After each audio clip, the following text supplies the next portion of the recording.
I'm Katy Conrad in New York. President Obama says a new arms pact with Russia sets the stage for more cuts in the arsenals of both the U.S. and Russia. The treaty was signed in Prague today by President Obama and Russian President Dmitry Medvedev.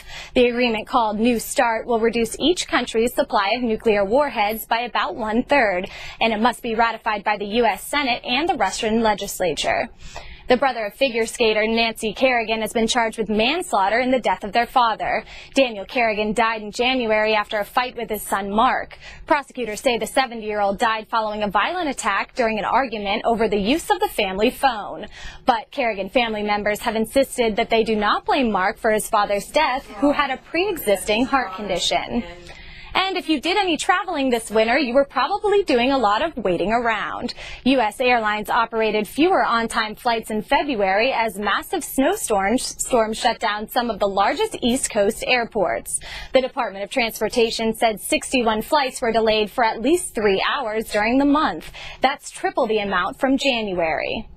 A royal pain for the Duchess of Cornwall. Camilla, the wife of Prince Charles, broke her leg while hiking in Scotland. The 62-year-old royal was walking in the hills when she slipped, suffering a fracture.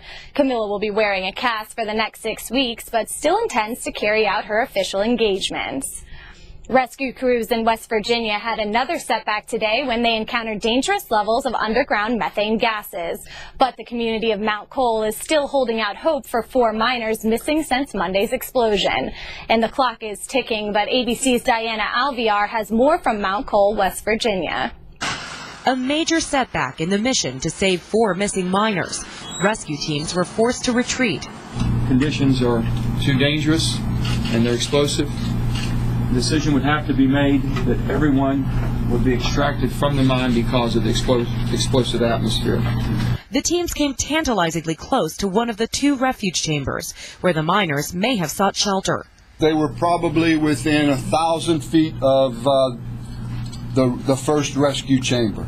Teams entered the mine just before 5 this morning after air samples indicated methane gas levels had dropped enough. Crews must trek 5 miles into the mine, first by rail car, then by foot, carrying their own 30-pound oxygen tanks. They're going into the atmosphere in part of the area that has carbon dioxide levels that you can't go in barefaced and poses a risk if you pop your mask off. Families and friends of the missing miners are trying to stay strong through their faith, coming together at a candlelight vigil last night to pray for a miracle. West Virginians are strong and resilient people, and in times of tragedy and in times of need, we pull together to give and to be here for our family, our friends, and our neighbors, and we're family, blood or not blood. Despite this morning's devastating setback, the governor is insisting this is still a rescue mission. Diana Alvear, ABC News, Mount Cole, West Virginia. Those are the latest headlines from ABC News Now. I'm Katy Conrad in New York. Coming up, your latest weather forecast. And don't forget, you can get ABC News Now wherever you are, online or on your mobile device. Stay tuned for more news that's good to know.